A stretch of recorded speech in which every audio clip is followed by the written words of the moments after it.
Hello, and welcome to 10 Very Big Books, a Malazan Readthrough podcast, brought to you this week by Nook Incorporated. My name is Peter Bond, and I've read each book in the main series. However, my two co-hosts are reading the series for the first time. With me today is my friend and closest confidant, India Jones. Hello, all.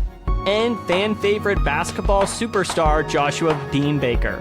And yes, for the low, low price of 10,000 bells and a few turnips, you too can become a sponsor of Very Big Books. Hit us up. You don't even own the game, Josh, all right?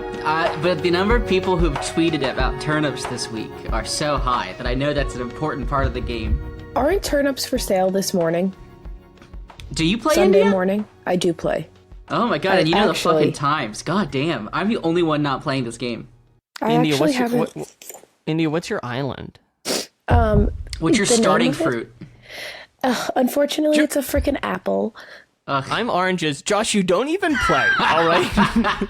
and it's called Bella Beach. I named it after my cat daughter, Bella, obviously. That's so cute. That's beautiful. What about you? Oh, wait, Peter, what is yours, Peter? My island's named Chilja, and it has oranges on it. Do you? So you do get to pick the name of your island? Yeah, of course. Okay. Or an ambassador. So far more important than that, so we record the podcast somewhat ahead of time to kind of give us a buffer sometimes in case we need to reschedule. So this is kind of the first time I would say we're really recording it in the midst of the full swing global pandemic, you know? Mm-hmm. Like we were in the build-up before, but, you know, we're all in our houses now and doing the social distancing and, you know, I don't even know what to say about it. It just felt like we had to acknowledge it, you know? Yeah, we're on week 2 for me of social isolation. I haven't talked to another human in, months. But, it's a weird time. Just stay inside. Mm-hmm. Yeah, it's sad. But listen, that's not what we're here to talk about today. We're here to talk about Memories of Ice, and we read a much more optimistic, cheerful thing than. Yeah, exactly. Let's get into the. We read this jovial party of a Siege of Capustan. Yeah, it was awesome. So with that in mind, we did read chapters 14, 15, 16, and 17 this week, which includes most of the Siege of Capustan. So let's get started. Chapter 14. Capustan is surrounded. The Panion army has been poised to strike for 5 days. Gruntle is drinking at an inn and Buke finds him. He has been healed by Crawley and is still working against the necromancers. Ikovian surveys the city and discusses the situation with Prince Jalarkin. The Talani Mass have defeated the Kachane Shamal, but are afraid. The Kron believe the Pananian seer to be a Jagat. Additionally, One Arm's host is 5 weeks away. It is impossible for them to evacuate the city of civilians. Afterwards, Ikovian watches Hetan and Kaffel prepare for battle. And after slipping away from Hetan's advances, Ikovian goes to the roof and sees the siege begin. Gruntle and Buke go to a nearby camp to search for Stony. She had volunteered to defend a city gate. Gruntle battles along gray sword soldiers, corpses in the street, and fireballs raining down above them. Gruntle rescues a Cappan soldier and then sees Stony. She escaped a rapist, and Gruntle shows her a way to a building to rest. Later, inside the tenement, they talk about what happened. A rage grows in Gruntle, and he goes back into the city. Itkovian watches the battle from the barracks. Catapults are striking the city, and Pananian soldiers have breached the gates only to be cut down. There is a brief reprieve, but the men prepare to battle overnight. Carnatus rides to the Thrall, a hooded figure following. It is Crawley, who says he represents Krull and is here to claim his title. One of the priests will betray them. Ikovian oversees further troop movements in the city. He sees the Grey Swords recruit from before again. The Grey Swords have taken the northern gate. In the Thrall, Carnatus suspects Rathfanir to be the traitor, and Kafal is meditating. Gruntle battles alongside a dozen Carpenthal soldiers, and a sergeant now answers to him. They fight off Erdoman and Scalandi. The western gate has fallen, and the city is being overrun. Itkovian speaks further with Brokelian, and the story of Gruntle at the West Gate is described. A camp has been slaughtered. When Gruntle's group came to the rescue, Gruntle rallied them by lifting the body of a child. Gruntle surprised a further Becklite group and battled on. Ikovian, against the wishes of the council, gives orders to hide the citizens in the underground tunnels. Gruntle and his group clear out the West Gate with roughly 50 soldiers, their banner a child's bloody tunic. They discuss what enemies will meet them next, and Gruntle names his weapons Tiger Claws as they sharpen them. Ikovian meets them, informing them about the rest of the city, and Gruntle resembles Treach. At Bauchelin's estate, Buke is greeted by Bauchelin. They briefly speak of property taxes, and Bauchelin hopes to meet the children of the dead seed, especially an Aster. Bauchelin resurrects the corpses of nearby Erdemen, zombies now under Buke's control. The necromancers turn into crows and try to find an Aster. Buke, however, does not wait, and granted the power by Crowley, turns into a sparrowhawk that follows. They see waves of Tenascari and attack the mob, especially an Aster, but they retreat to the estate. Crowley quickly follows and makes himself look busy, establishing the estate's defenses.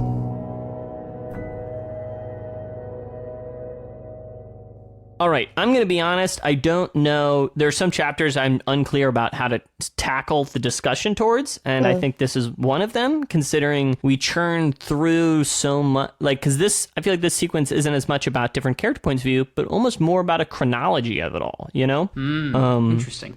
So, because, you know, we're unfurling so quick, and sometimes we come to characters for just a moment. Yeah. So, maybe let's first, I don't know.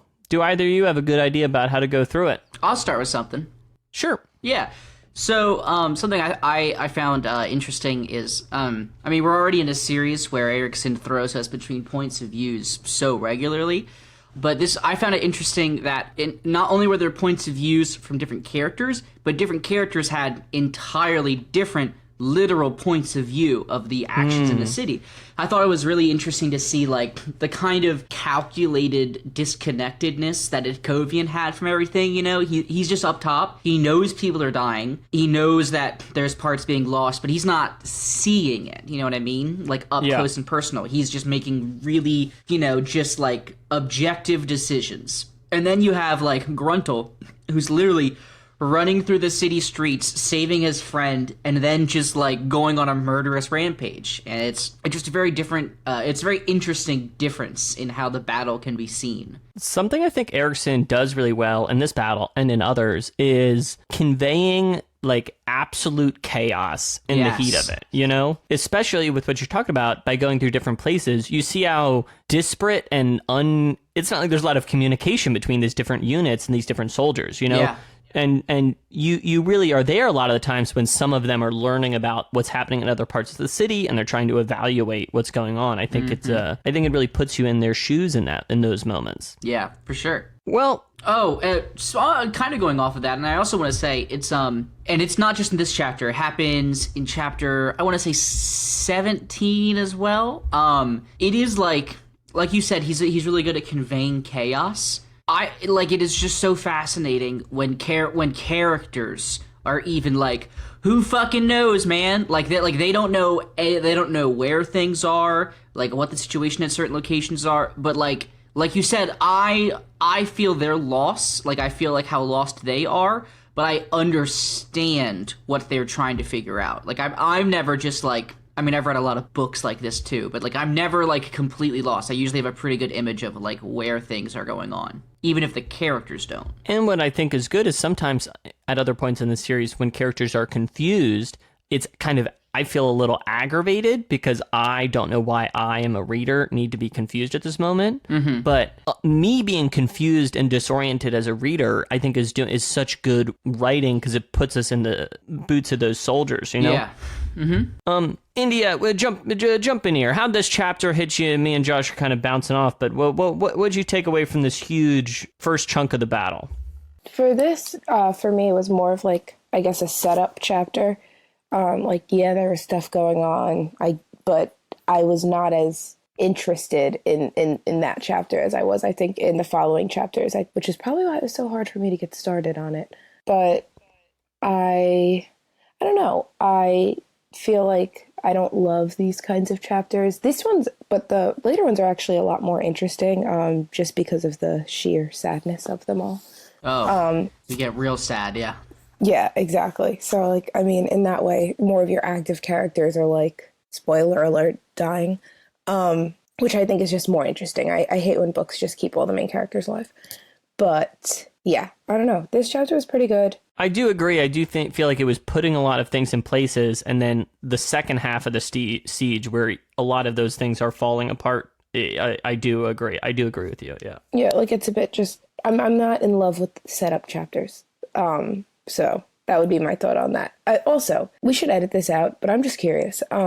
Stony was like definitely full raped, right? Are you sure she escaped? I think she was full raped, Peter, but it's... So... I don't think she escaped the rape. She was raped. And I think escaped him is kind of what I meant to say, was purvey in the summary. Oh, I didn't get that. I didn't get that. Yeah. I mean, I wanted to talk about it too because I think it's worth noting. I could bring it up. No, I mean, we can just we won't cut it out because I think it's obviously an important beat in the chapter for both Stony and Gruntle. It's just interesting though because you don't usually see women rape men, and that did happen in this book. Yes. Which I thought was very interesting, that like it doesn't matter who you are in this world. No one is safe. Yeah. It was some interesting. That was just like, whoa. Like I was not expecting that at all, but that's later on, I think. Oh, the Dead Sea thing. Yeah. That's some Yeah. He paints a very vivid picture. Yeah, that's some particularly terrible stuff. Mm-hmm. I do, and I'll try and be precise with my language, I do find this sequence with Stony Manakis, I don't know, it leaves a sour taste in my mouth, and I think using the rape of a woman to motivate a man in a story is a bit tired, and I think that's a little, I don't know, I don't like that, and I feel somewhat conflicted about it because I do think later on, I'm just trying to speak on the issue, so forgive me, but later in the series, I do think Stephen writes about this moment and the consequences of it in a very interesting way, and it like resonates with me a lot. But this scene, I don't know, it leaves a sour taste in my mouth. That's all I don't know. So that's all I have to say. Same. I agree. Mm-hmm. Yeah. I didn't really think of it that way though, Peter, which is interesting. I guess maybe because I don't read a lot of books like this, I didn't know if that was like a common theme. But like for people to be ready to go now because someone that they love was like raped, that's kind of... I don't think it's just in this genre of books. I think it's kind of a bigger storytelling. I've never read that. Sometimes I've never read that. But then again, I don't read books where people are even raped. So, let's just move on. I'm done with this horrifying topic. Yeah, it's, I just wanted to note that, I suppose. Yeah. Anyway, so although I feel conflicted about the beginning of it, Gruntle's piece of this story is really kind of defending the West Gate, and he kind of like has like these tiger claws, and he has a whole defense force that quasi forms around him. So Josh, how did you feel about this kind of on the ground Gruntle part of it? This is the coolest thing I've read in almost any book ever, and I love Gruntle. He's my new hero. Okay, tell me more. That's my exact feelings. Because this is like how every good RPG is just like some no-name fuck and some like weaker no-names get together and have an impossible situation and then fight their way through and then like become, I don't know, some stronger band of soldiers. And it's the coolest shit ever to me. I do agree. It's major RPG vibes, just like... And what makes it... The reason that this is that like Steve Erickson can do this and like it feels so sincere is that like there's just so much bad shit happening. Yeah. That like this good thing is happening, and it's not until 3 chapters from now. Like while reading this, I remember being like, wild. And then 3 chapters from now, I remember like every time Gruntle was in it, I was just like, my new favorite RPG character and all his good friends. And like, it was just such a slow burn for me. But like, this is where it starts, where like, his swords are getting hacked to bits, and they're, I don't know. I think it's the coolest thing ever. But it can only be so cool because it is so like, it's so like just honestly kind of fun and like out there that it's just like it stands in such stark contrast to the horrific stuff that's happening on the field of battle. Yeah, that's interesting you say that you're describing it as fun. I almost feel like that sequence for me reads as much more like dire, Mm-hmm. Oh, well, at the end, looking back, it's like, this is so cool. In the moment, it's horrific. Like people in their group die constantly. Like, they start with a good amount, and by the end, they have very few. But those very few are very cool. You could say they have a rotating roster, some in, some out. So, sort of, yeah. Out, but yeah. Mostly permanently out if they leave. India, we check in sometimes with Itkovian as he is somewhat overseeing the city. Okay. And eventually they move the civilians into the tunnel and they kind of check in with different parts of it. How did you feel about that in this chapter? He was kind of like in the crow's nest, so to speak.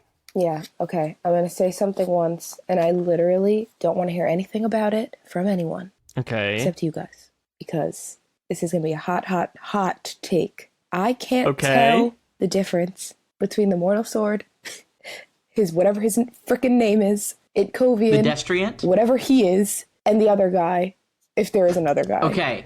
So I feel like I can try this. I feel pretty good. I mean, it took me all 4 chapters to feel good. Okay. Hit me. All right. So I think the first. So the 3 titles are the Mortal Sword, the Shield Anvil, and the Destriant. Yes. I feel like the Destriant is the one we understand first, India. is that That's the dude who like magics himself to death. Carnatus. Yes, Carnatus. I've So heard that, yeah. He heals everyone to death. Yeah, so pretty funny. His name's Carnatus, and he works as a Beauregard. It's kind of like Carnitas, almost. So the Mortal Sword. So the Destriant is the magic guy, and he's the one who's most able to harness the Warren of Fenner. And, spoiler alert, it's really strongly hinted that possibly, I think, Haboric was, like, about to claim Destriant, maybe. I think. He definitely gets brought up at some point in these 4 chapters and hinted that he was very close to being one of the top dogs for Fenner. Then you have Peter's like, I don't know if I can jump in on this one. Then you have the Mortal Sword, and he's basically the strongest fighter who, like, is basically... I would say it's almost like being... I mean, he's the Mortal Sword. He's, like, almost the mortal representation of his god on the field of battle. But... yes, yeah. Peter? Well, the 2... I feel like you skipped the Shield Anvil, but I guess we can talk more about... I'm going to go hit him last. I have a reason. Okay, the Shield Anvil is the one that we've known nothing about until this part. And the Shield Anvil is... the weirdest one. He can't feel for himself because he has to carry the weight of the world, all of like the burdens suffering. Of, I guess, everyone. At some point, it becomes everyone basically, and so that's his whole deal: is having the strongest willpower known to man. Is he the one? And that's the 3 of them. But okay, so his name is also Itkovian. The other guy... he's the Shield Anvil. Ikovian is the Shield Anvil. Mortal Sword is... Brokelian, he dies, and then Carnatus dies. Yes. So I knew who died and who didn't by the name that they were given at the time. It makes sense that Ikovian's the one that is alive, and he's carrying on because he is the one who has to hold the burden of those around him, including his own grief of, like, his comrades dying. Yeah, and I knew that they died by their real names, but then they'd be like, the Mortal Sword. And I was like... Yeah. Oh, I didn't know any of their real names besides Ikovian. Yeah, that's how I felt. But okay, so anyway, thank you for that because it was pissing me off. And I've been actually reading the book, not the audiobook, FYI. So, I know you bragged about it like 2 episodes ago. Yeah, and I'm just going to keep doing it. Yeah, I mean, I don't really... Is he not the best fighter, so he doesn't come out until later? Or, like, why was he just, like, up there? Well, he's a commander. Yeah. Itkovian? Aren't they all he's commanders also of those 3 people? I think Itkovian, his other, like, more physical duty is being the commander of the forces. Yeah. See? The more you know. The mortal sword is not meant to lead, like, from behind. He is meant to be at the front just fucking murdering people. Mortal swording, I suppose. And he was very good at it. I read a lot of things about long knives in bellies and intestines and cracking them through the spine. It was really, really pleasant to read. But listen, a lot of this stuff happens later on, so we can touch in on it then. But before we do, I just wanted to note that we go to the Thrall a bit in this chapter, Carnatus does, and we learn that Cruelly is trying to represent Wrath Krull, and he worships Krull, and that they also think Wrath Fenir will be betraying them. So, Josh, how do you feel that you did not see the Krull Cruelly thing coming? I felt kind of dumb. I don't know. We knew a couple chapters ago that he was an elder god. I can't remember what I called at that time.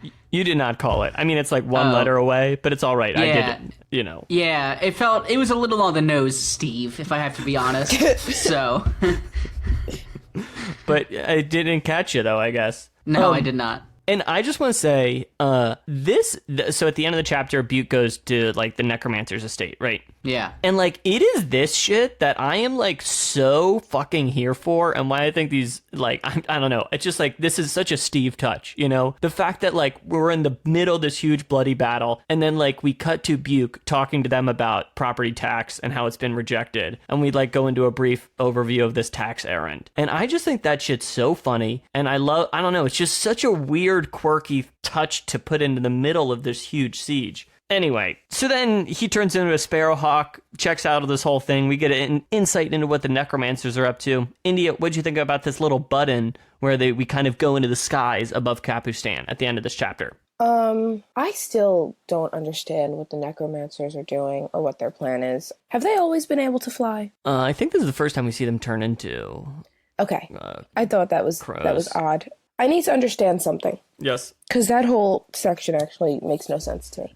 Other than the fact that they kill people, but I don't know why. So, is their goal clear and I'm just missing it? No, it is not clear.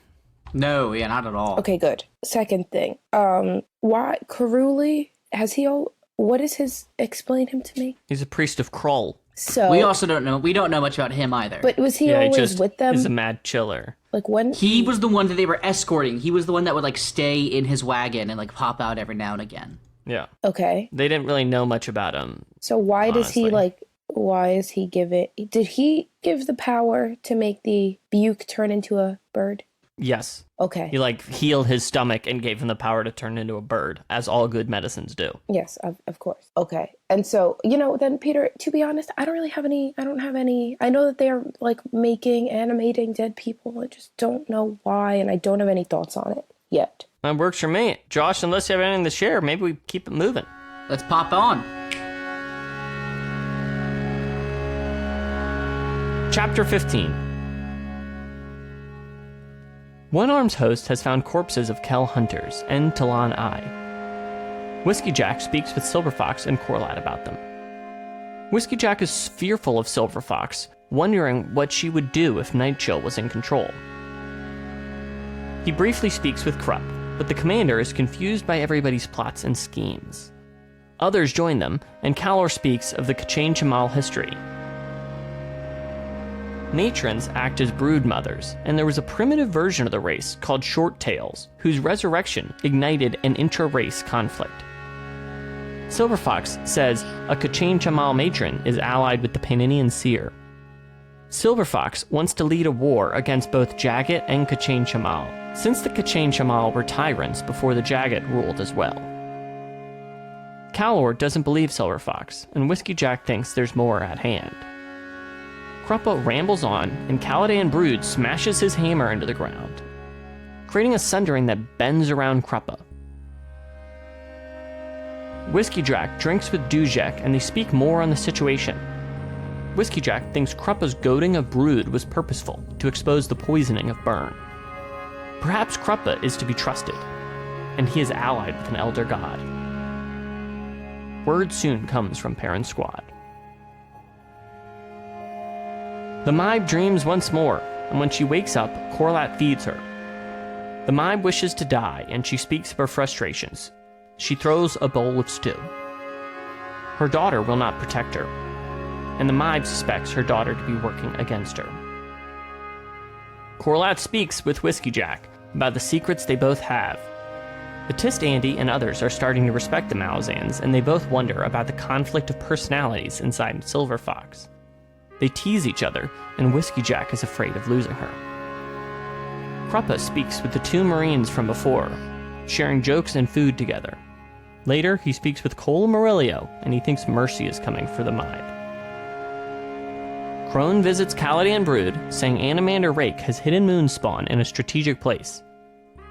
The Ravens think Capustan will fall, and the Seers in the south. They believe him to be a Jagat, and after her conversation, she leaves.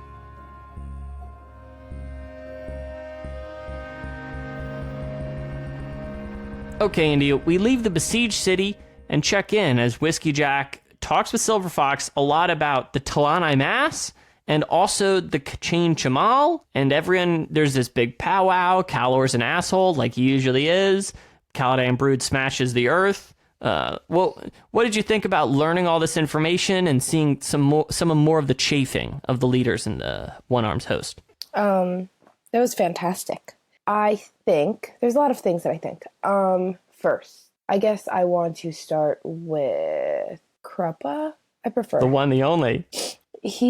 Krupp, whatever his name is. He is truly the most annoying, confusing, like irritating character, and I love that they're all kind of now like, he is really, really like there has to be something else with this guy. Like he's not just a moron, and I'm so glad that they're all just kind of like, yeah, maybe he's actually smarter than we think.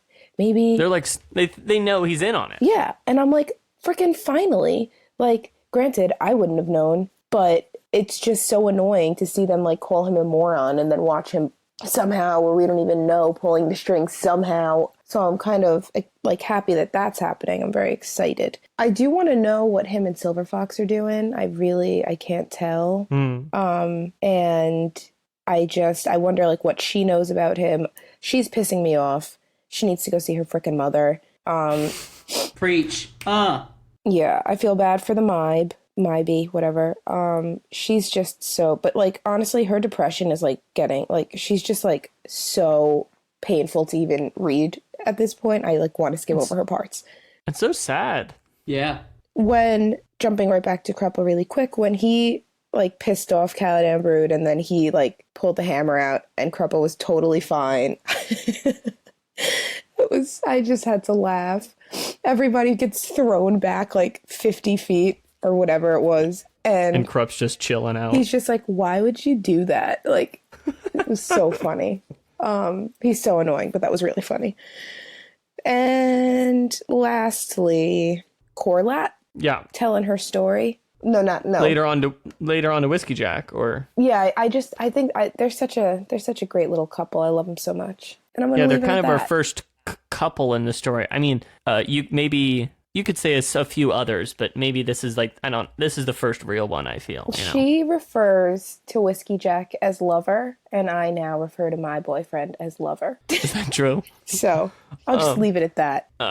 Josh, how did you feel about learning some more of this deep K'chain Chamale lore? It scratched an itch that is like, I wonder how these things happened 30,000 years ago. You know, like sometimes you just like wake up and you're like, God, the Aztecs, huh? And so like this really did it for me. I was like, fuck yeah, I'm all about short tales and matrons and all this bullshit.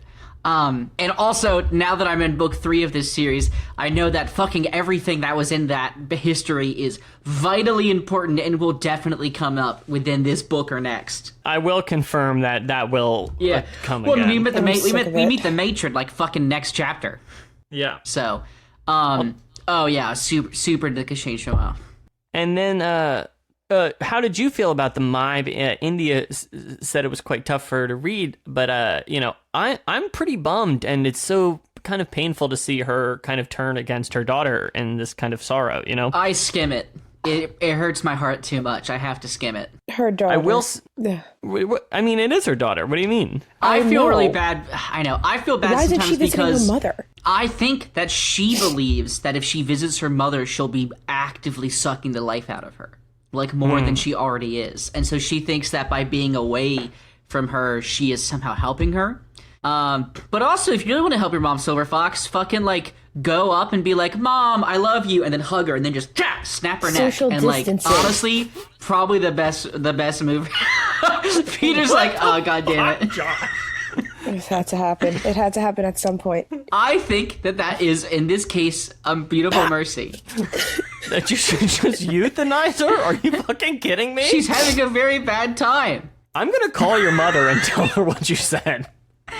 Oh my God. Christ.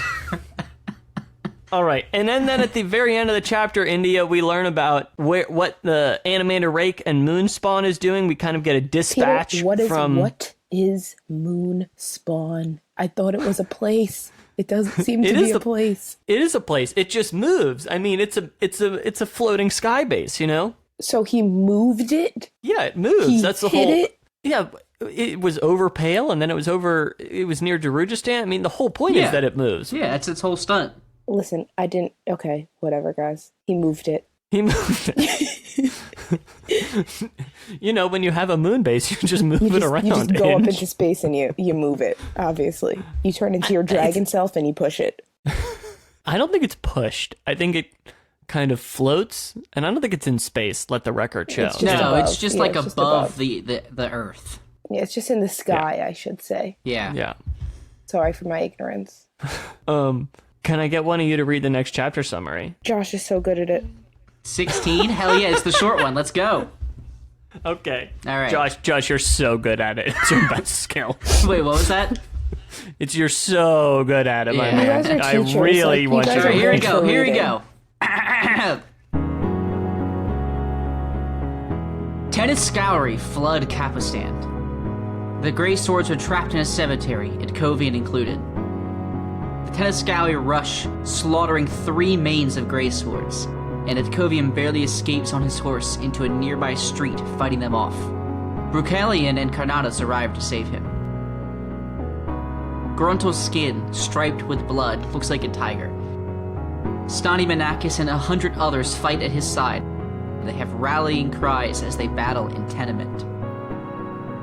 Bruchalion has led them to the barracks. Itkovian's wounds are being treated.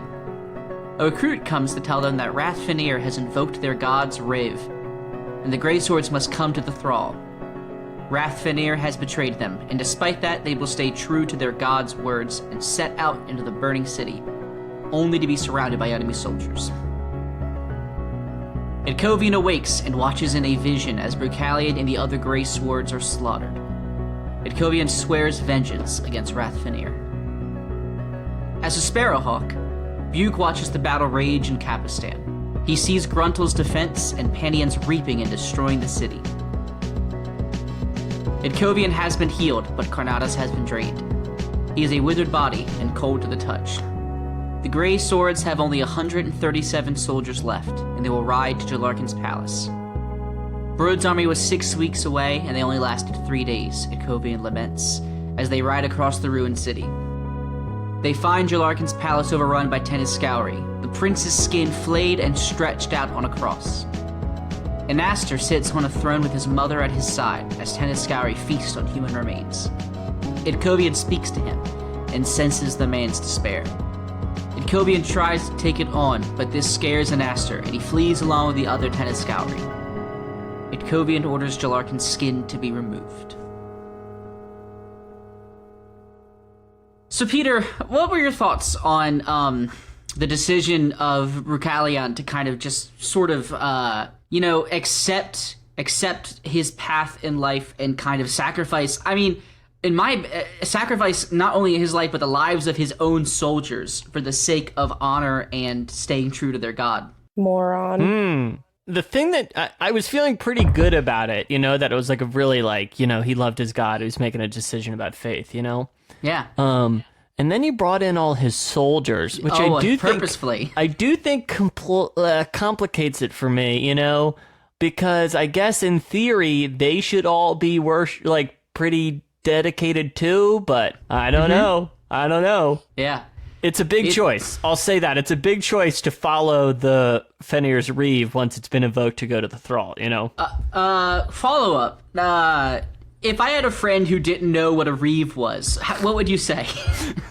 I would say it's a thing that Fenrir has that they're very interested in. That's Good. So, is it like a code of conduct? Is it like... I think it's a type of scripture is my understanding, but... Is that just a word? Here, let's look it up. It went to... Okay, it went to... No. All right. Reeve.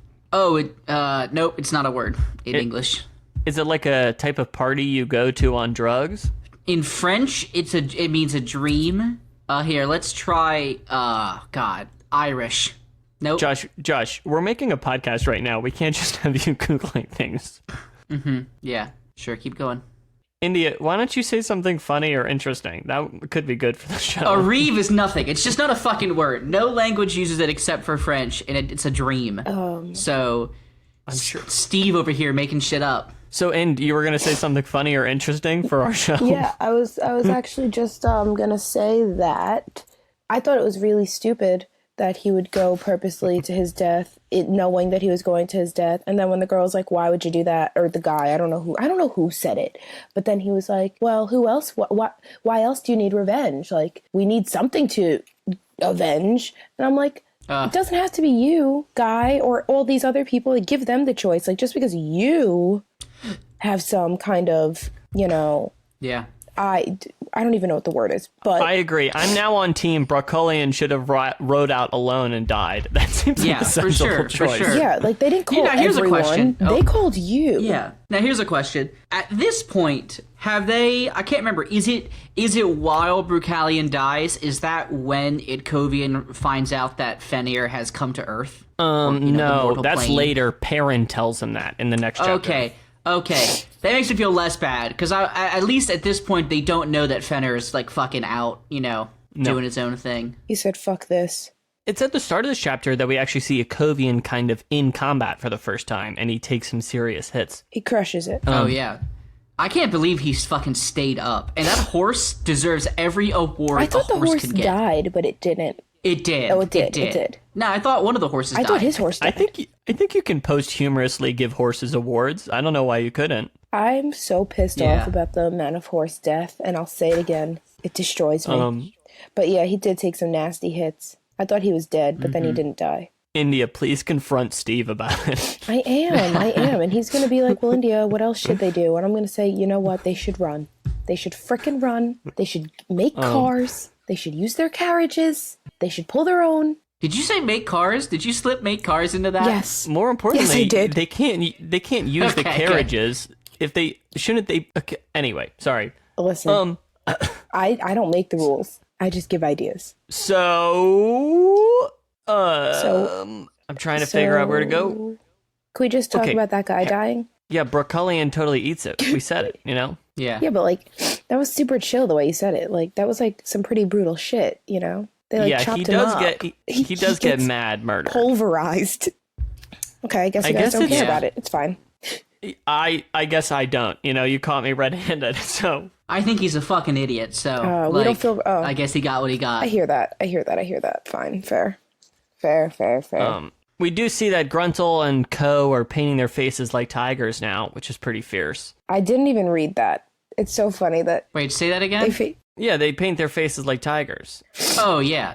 It's never... Okay, all right. Now, here's a couple questions I do have. Yeah, because we don't go the full coolest thing mode. in any book I've read, maybe, is, Gruntle's transformation into the mortal sword of Treach? Treach, they're the same. They're the same, right? Okay. Why not just have two names of the same god, Josh? Yeah. Fuck me, am I right?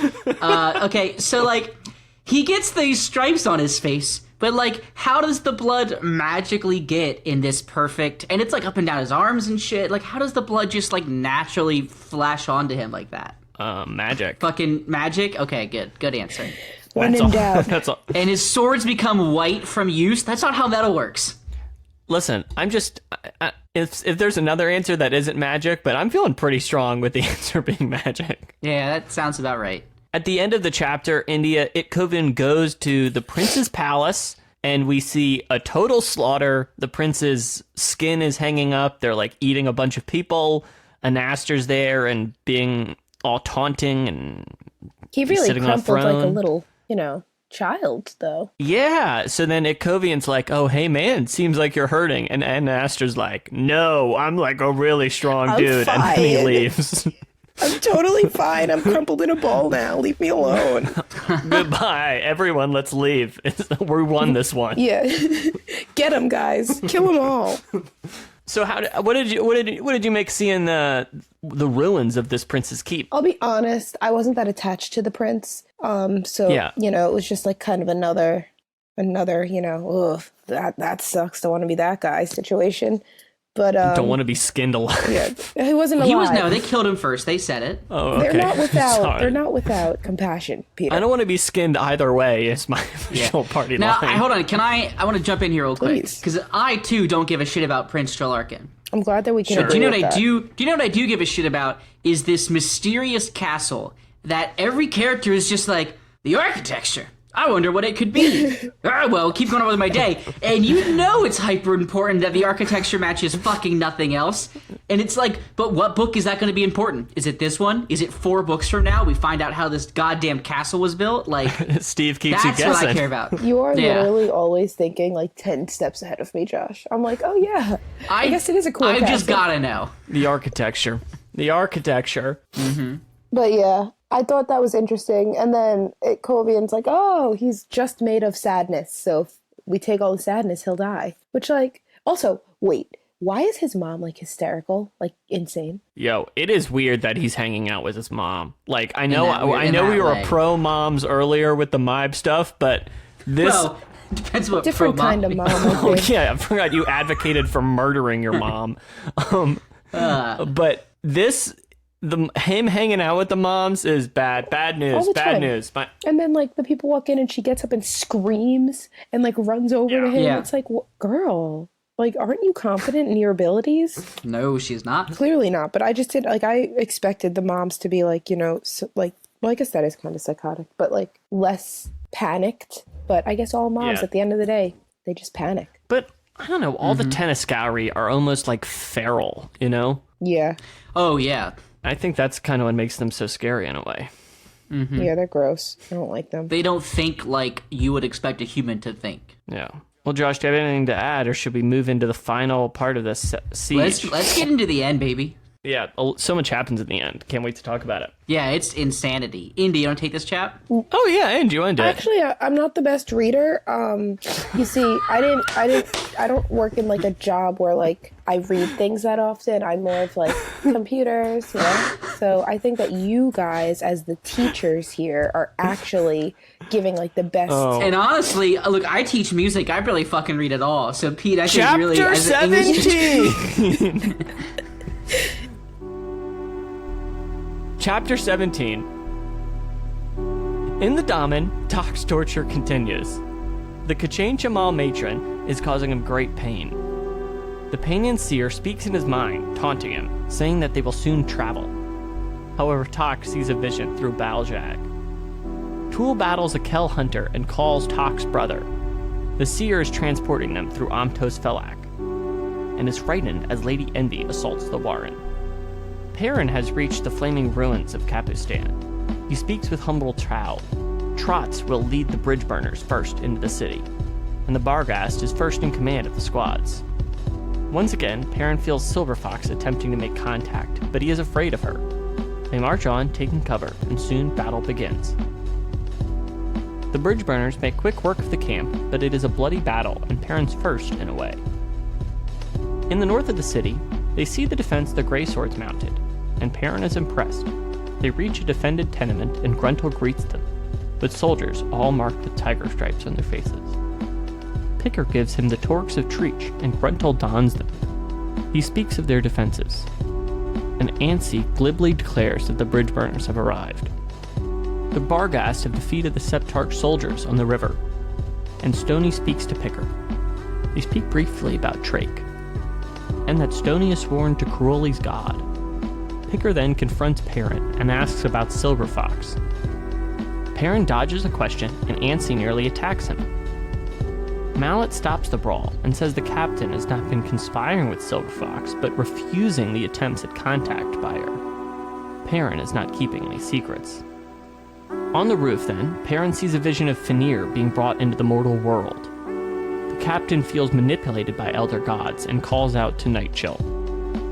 He speaks with her and understands her as the sister of the Cold Knights. He speaks with the elder god about his journey into Dragnapur.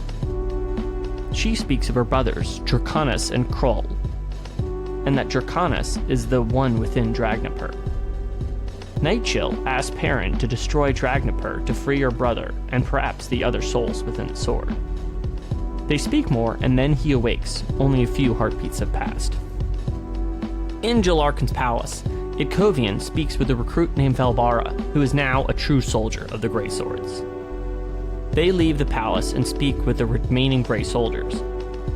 The shield anvil starts to travel to the Thrall, speaking with the Barghast. Crossing the site of Bracullian slaughter, Itkovian encounters Gruntle and identifies him as the mortal sword of Trake. Itkovian speaks with Perrin, and the captain tells him that Fenrir might be dead. They go into the Thrall, and Ikovian evokes Fenrir's Reeve, but Rathfenir denies him that power. They drag Rathfenir down, and Ikovian acknowledges his god's death, and cuts off the priest's hands. Ikovian is offered to serve Trake, and he rejects it. He is not yet done. Rathfenir tries to escape, but the shield anvil grabs him, and absorbs the man's pain and suffering. He sees the entire life of the priest, and understands the horror and grief of the man. An alien presence inside the man confuses him, but opens Ikovian's soul up, taking the suffering of all those who died in Capustan. Ikovian accepts this so their souls may move on from this life. Ikovian falls to his knees, his helm falls off, and he goes unconscious. He wakes up and speaks to Perrin. Outside, Gruntle watches Perrin speak with Ikovian and Mallet. Gruntle confronts what it means to be the mortal sword of Trake. He does feel like he has just woken up, though. He hasn't remembered most of what has happened, as if a great rage fell over him. He speaks with Stony, only to have Wrath Trake interrupt, calling Gruntle the Whiskered One. Picker talks with other Bridgeburners as they recover in the square.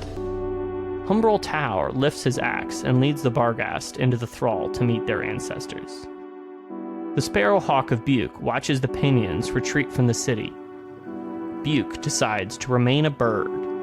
He takes to the sky and finds peace.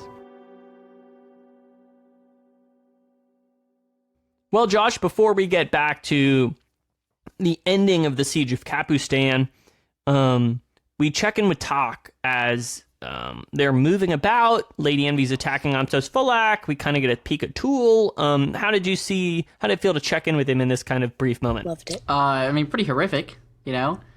Okay, a couple things. One, as I said in the last or 2 chapters ago, we learned all about the Kashain Shamal and shit, and then immediately it's revealed, oh yeah, this is a Kashain Shamal matron. So it's like, okay, she's unbelievably powerful.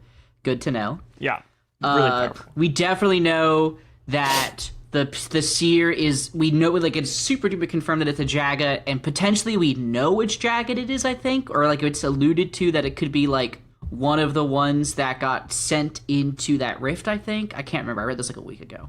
You're giving me That's what I thought too. Yeah, I think we're kind of getting that hint. I'm very curious. My main thing is that, like, how the fuck can Tak see stuff? You know what I mean? Like, we don't know yet, so I'm very excited. I thought. Yeah, but like, I mean, great, India. Like, but why does he have a third eye? What's it mean? All this stuff, you know? India, you're becoming Josh, one of them. If I too made an eye sign on my head, would it help? Yeah, now it makes sense. So, I don't know. I mean, it's pretty cool. I am very curious where he's going and like what that means for the rest of his story. Because I'm going to be honest, I did not expect the seer to have to retreat so quickly, to just like, and like for him to be, he's like super scared of Lady Envy. So I'm excited to see where that goes. I love Lady Envy so much. Oh, pretty envious of her, honestly. Honestly, she feels that power so well.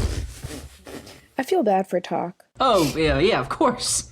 It's horrific. he must look. I don't know. So Also, ridiculous. I remember. Okay, he's definitely gonna come out of this not looking like a human, right? Like I they're agree. I was just about to say. his bones are getting crunched, and then it says they're healing like in these weird Weirdly. shit. So like that's fucked. So he's definitely gonna come out looking like some sort of monstrosity. I will say this, I think they'll fix him. I think you hope. should try anything once. I've never had all my bones smashed to be healed again, so I'm just trying to be open-minded about it, you know? Right, that Honestly, makes sense. Just reading that sounds like so. Like I hate it. I hate it so Yeah, much. it's fucking awful. But why do you say that? Like she's like super, like powerful. Well, we learned about Like the I know it's Kashin Shamal obvious, but, matrons. why Like in this? Because like it doesn't seem like she's really doing like anything. I think it's like this, if I had to guess. I think her mind is kind of broken right now, is what it sort of sounds like. Like, I don't think I don't think the matron is operating at full mental capacity. Yeah. And so I think and it sounds like if a matron does have full mental capacity, they have the ability to just, like, create an army of Kashin Shamal and just, like, fucking ruin the earth. Yeah. And it's kind of, it seems kind of like the Jagat is trying to use the matron, but like I don't know. I think Can if she- I think Go ahead. I don't know where I was going. That's what I think. I've not read the books. Can she come out of that thing, Peter? I don't know what are they in? Are they in like a Are warren? they in that Are they warren? And can she get out of it? They're traveling through Amtos Falak right now. But where is she when she's not? Like I thought that is they she threw like him is into she something. physically there with Talk, like in a room? Or are they just in somewhere else? I'm going to have no comment, I feel. Okay. I've been struggling to figure that out too, India. Because she seems really big, so I'm just not sure how she would fit in an average space. Yeah, yes. I mean, she's a giant dinosaur, right? That's what I keep picturing her as like this giant person, and then Tak just sits somewhere in this area, Yes. like from this size to this size. Yeah. All right. Well, back to Capustan for now. So, Perrin is approaching the city, India, and he's a little nervous about the battle, and he's been rejecting Silverfox trying to reach out to him. And then we see a kind of battle break out, and they get into the city, and they meet up with Gruntle. How did it feel to kind of have the Bridgeburners finally join Capustan's? I feel for the Bridgeburners because they've just done this whole journey and they've really just gotten there, and it's kind of just like a horrible mess, Yeah. to say the least. So I think it's exciting to finally, like, I love these parts of the book when they all actually come together and they're all like, I feel like at this point this is when things start to make sense. So Yeah. I'm excited about that. They had a lot, and we'll talk more about their obvious conversations that they had like later in the chapter, but I think that this is where we're going to start finally, hopefully, understanding things and wrapping things up. I feel like actually we have a bit left though, so probably not. I don't know. I just hope that in these coming chapters, and like overall, things just start making sense because I am just very, very confused. No. I do know what you mean, and I don't know about you guys. Definitely when I first read the book, I was like, well, things seem pretty bad in Capustan, but I guess like the Bridgeburners and One Arms host are going to show up and like kind of save the day. Exactly. Yeah. And like they do show, like the Bridgeburners do show up and kind of save the day, but like kind of after the huge loss and the entire city was destroyed. So like kind of a false victory, if you ask me, you know? Yeah, I agree. And I feel like that, like, I don't know if that keeps happening, but like, I feel like in many situations, or maybe those weren't the Bridgeburners when everything was supposed to explode and then nothing exploded. It's just like, they like gear up for this crazy thing and then nothing. And then it's just like, oh, all right, got it. Yeah, I think you're talking about the end of Garns of the Moon, yeah. Yeah. So Josh, then on the rooftops, once we get into the city, Perrin talks with Nightchill after having a vision of Fenrir, and we learn a ton of stuff. This I don't know if Andy had the same like kind of feeling of revelation, but this cracked open so many things that I've been like on the edge of understanding. I want to say I called the fucking Dragnipur thing a while ago. You called the Dragnipur thing a while ago. I felt very good when it was confirmed. Yeah, yeah. Again, though, much for like the Josh. Karuli Krull thing, you know, I didn't get that the sister of the whatever was Night Chill. Cold Nights, Night Chill. Yeah, It's like, yeah, and they're even like, yeah, Night Chill, the name keeps popping up for centuries, and I just didn't fucking get it, so felt a little dumb. But I mean, what a fucking reveal that like in this one body is not only Tattersail. Speaking of Silverfox, inside this body is not only Tattersail, a very powerful mage who has like a huge amount of humanity left, which they keep saying is like fucking wild that she's a good human, and a goddamned elder god, like in one body, plus the fucking other things that are in there. I always forget who else is in there. It's kind of a there's whole the stunt. memory of Ballardin. Yeah, it's a whole stunt. But that was, I mean, it was crazy. I did not expect to get that much info. And also like. Perrin has to fucking destroy Dragdapur, which seems like a whole thing. And Nightshield's like, yeah, what do you think about that? Yeah, and like, they're like, well, it would release everyone and everything that's inside there, which is probably countless numbers of horrific people. But like, we would get Dragdapur or Draconis back, which is necessary. Wait, yeah, India, what do you think of the plan to crack open, to destroy Dragdapur? Perrin gets asked to do her a favor, you know? Yeah. I mean, that's where he was before, right? He was in there. Yeah, it's when he saw all the sad dogs pulling the big bad horrible. box with all the sad thing people. That ever happened. I hated that. Didn't he go in there and take the like? Why can't he just like go back in and then take out the guy like he did last time with the dogs? Like why do we have? Yeah, I think that was kind of a one-time thing. I think it was kind of a fluke how he got into the sword. Yeah, because he like touched the blood of the dogs who just died, and you know. Well, I think that's going to prove to be a big issue, and I think that's Anamander Rake's thing. Yeah, I just don't think he's going to be cool with it.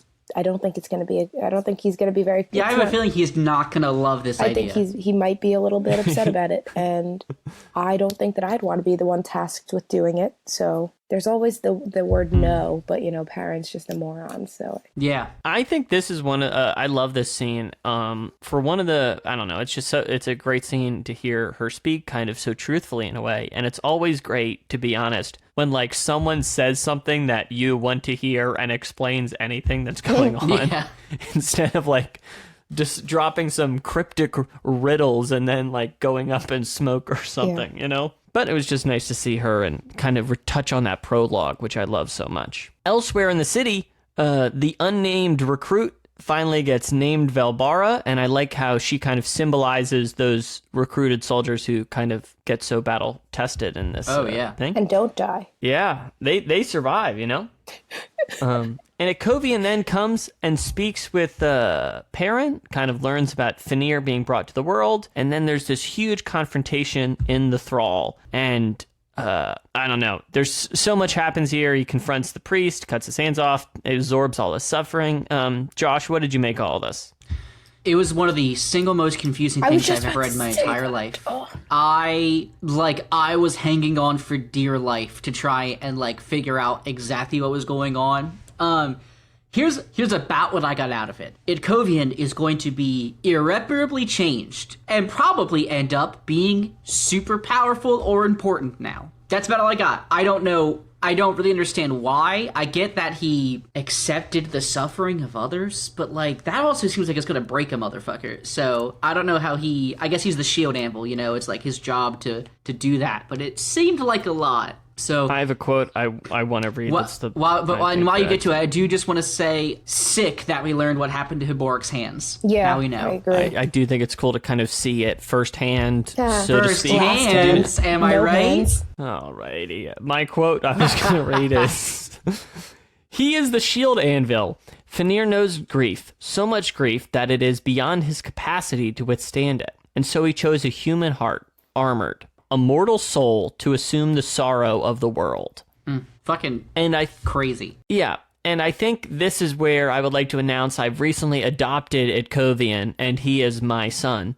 And because I just love this boy, and I just love that he is here to accept the sorrow of other people. He just wants to love Anaster and like feel for him. And this priest, he's like, no, let me feel your sorrow. He accepts everyone's sorrows. It's just so meaningful to me. And that's all I have to say about it. You know, I just love this child. You know, incredible. This child. India, what did you think of this sequence in the Thrall? So from the beginning, these wrath, whatever, I did not understand them. So if we could just take a few steps back, maybe. So is he or is he not what he, like, really a priest of whatever? Like, is he or was he lying? Rathfenner? Yeah. He, I think, from my understanding, was a priest, but wasn't the destriant because Carnatus was the destriant, you know? So he, like, falsely claimed a higher title within the priesthood of Fenrir. Okay, great. That's what I understand. That seems accurate. Correct me if I'm wrong. Then, yeah, I don't know. I mean, these parts of the book don't really spark particular interest for me. I don't say that about my son. I'm sorry. No, I know. But we also, maybe I'll love him. Like, no, I think he's great. I don't have any issue with him. It's just like the whole sequence of, the gods and this. Yeah, I don't relate. This was my limit this was my limit of strange ethereal bullshit. Like, I can't handle much more things than that in one paragraph. I'm more upset about this than the murdering your mom thing, you know? I'm anti-murdering moms, let the record show. But I think this sequence is, I don't know, this is, to me, the cherry on top of the Capustan Sunday. You know, the battle's great and all, but it, like, really comes to a head when Ikovian's here and is with all these other priests, and he just, like, he accepts their suffering, you know? Why, though? It is, I'll say this, it's beautiful. I'm just saying that, like, my brain really struggled to really, like, get all the information in that that this book was trying to give to me. That's what I mean. Sure. Yeah. All right. Sorry, Peeb. No, it's all good. So, elsewhere... Outside, like, there's this big climax. He falls unconscious, his helm falls off because he just loves people too much. And then they go outside, and Gruntle is, like, he's been identified now as the mortal sword of Trake, and he was talked to earlier, and he kind of talked about Fenrir a bit. So, India, how did you kind of hit, because I know Josh was really enthusiastic about it, kind of Gruntle throughout this whole battle becoming the mortal sword of Trake, and, like, he's a full tiger warrior now, you know? Yeah, it's great. He's the whiskered one. The whiskered one. I mean, it makes sense with, that whole bullshit that he pulled. That was pretty great. He did cool things. I don't know. Like, what do you mean? What are you asking? Like, I guess that's exciting. I'm not in it for this content. The statuses and what it takes to be something else really is so confusing and makes no sense to me. Like, okay, he led a group of people to killing the bad people and lived, and now you're this. Now you're the mortal sword of the tiger. Like, okay. He's the whiskered one. He's the whiskered one. Like, yeah, I too agree that it is very vague and obtuse, the method for becoming it, but just, like, how cool is that he's a tiger guy now? No, yeah, I definitely agree. How sick is that? You could call him the Tiger King. Like, I guess, like, maybe this will... Fuck, we didn't even talk about Tiger King! Oh, God, I've not seen too much happening right now. Do you recommend, just very on a side note, does anyone recommend? I'm 2 episodes in, and it's so good, I purposely stopped so I could watch it with my girlfriend, because I need someone else to just experience the insanity that is the show with me. I mean, it's like a true crime documentary. I don't think it's going to, like, change your life, but true it's like... crime is so fucking reductive. But it's a pretty It is the story of the most story. interesting man to have ever existed, and the entire cadre of fucking interesting people that exist in the world of big cats. Anyway. And then at the very end, Josh, Buke, as a sparrowhawk, flies up to check on the end of the battle, and then just decides to...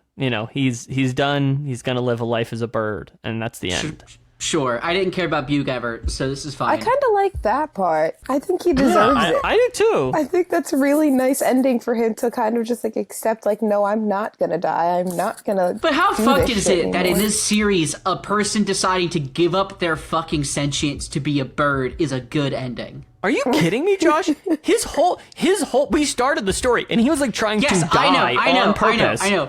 But this is like the choosing pinnacle. life, Josh. This is the pinnacle of like a good ending so far in this book series, and that's crazy. And I agree. I think it's like it's one of the times where a character really gets kind of a beautiful ending. He becomes a beautiful bird and flies into the sky. I guess. What a way to, yeah, I mean, will we ever see him again? Or is Shh, spoilers. Or is this it? Is it for the Birdie Buke? I feel like this is it for Buke, but I do don't know. too. I mean, it's better than dying. Maybe in the pivotal battle, Gruntle's like fighting for his life, and a fucking Sparrowhawk dives an enemy and gets fucking swatted to the ground, and we'll know it was Buke. So before we wrap up, I guess I just want to ask you guys overall, what did you make of the Siege of Capustan as this kind of major set piece? I'm so excited you asked that. It's because... Here comes the dunk! Let's go! Here we go. She's rushing down the court. She's on a breakaway.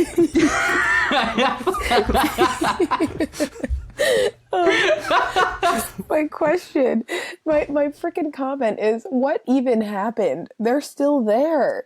Where are the people? Were they actually, did they win? Did they lose? Yes, people are dead, but a lot of people are alive. They're gone. Why don't you answer that question, Peter? Because I don't know. Sure, I'll answer it. I love the Siege of Capustan. I think was it sieged, Peter? It was absolutely sieged. But did they win or did they lose? Well, I would say they lost, and then the city was retaken by Malazan soldiers, you know?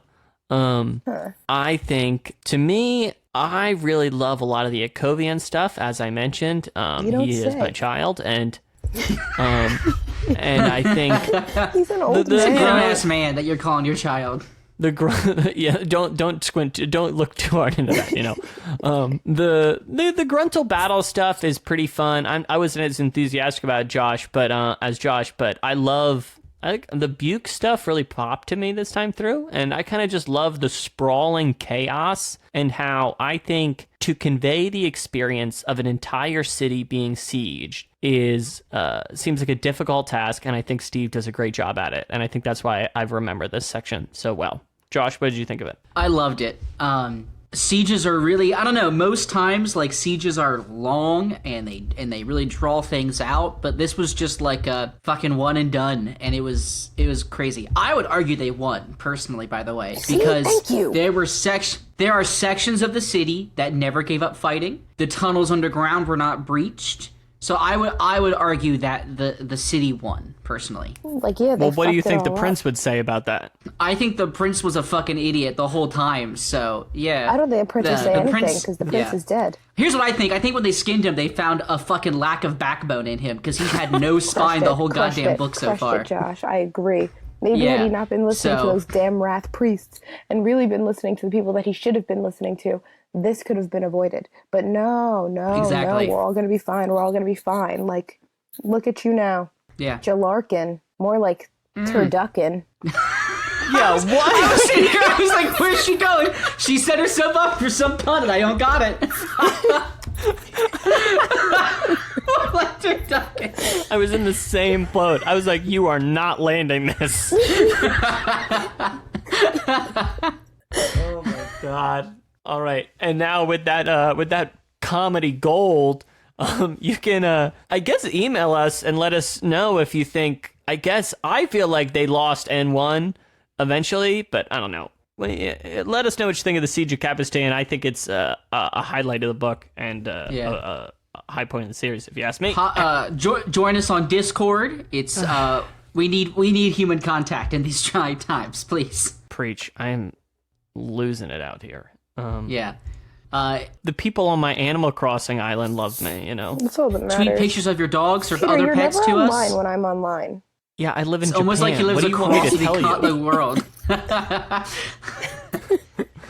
Also, I'll gladly accept people's pet pictures. We got one of our listeners sent us a picture of his cat once, and that was like an absolute treat. So please do. Yes. I love cats, also dogs, but mostly cats. Anyway, obviously, we really hope everyone's staying safe. I know it's a hard time for everyone, and I think I've got nothing else comforting to say. So, Josh, do you maybe want to say something funny or interesting? No. See, it's not as easy as you'd think it'd be, you know? I've said some things this episode, so I'm just waiting for it, so. Alrighty. Well, of course, we're 10 Very Big Books at Gmail and Twitter. Let us know what you think of the show or the Siege of Capustan or anything on your mind. Of course, you can reach out to us. And I think that's it. Goodbye, friends. Stay safe. Bye. Yeah, next week we're reading this book. 18, AJ will do it. 19. AJ will tell us. 18, 19. Eventually we'll stop at the chapter point, you know? Yeah. Alrighty. Goodbye. Bye. What an ending. Nailed it again. Hello, everyone. Producer AJ here, feverishly checking my turnip prices. Thank you so much for listening to this episode. We're nearly to the end of Memories of Ice, and we are getting really excited for some of the stuff that we have for you in the off-season, so stay tuned in the coming weeks for that. If you want to chat with us, you can always tweet us at 10verybig-books, or you can join our Discord at bit.ly/VBB Discord. That's capital V, capital B, capital B, capital D, Discord. The link will also be in the show notes. As always, thank you very much to Dan Gesrick for making our spectacular logo. You can follow him on Twitter at Dan Gesrick for the hottest The Strokes takes. And of course, the wonderful music in today's episode is by the one and only Amaranthin from their album Simulant Rain, which you can find along with their other music on bandcamp.com. Links to their pages will be in the show notes, and 10 Very Big Books will be back in 2 weeks on May 1st. With chapters 18, 19, 20, and 21 of Memories of Ice. We will talk to you then, and thank you so much for listening. Also, as a quick non-podcast note, well, related to the podcast, there is a good chance I will have to pause for a moment. My coworker is bringing me some fresh biscuits. Oh, I love that. Yeah, pretty hype.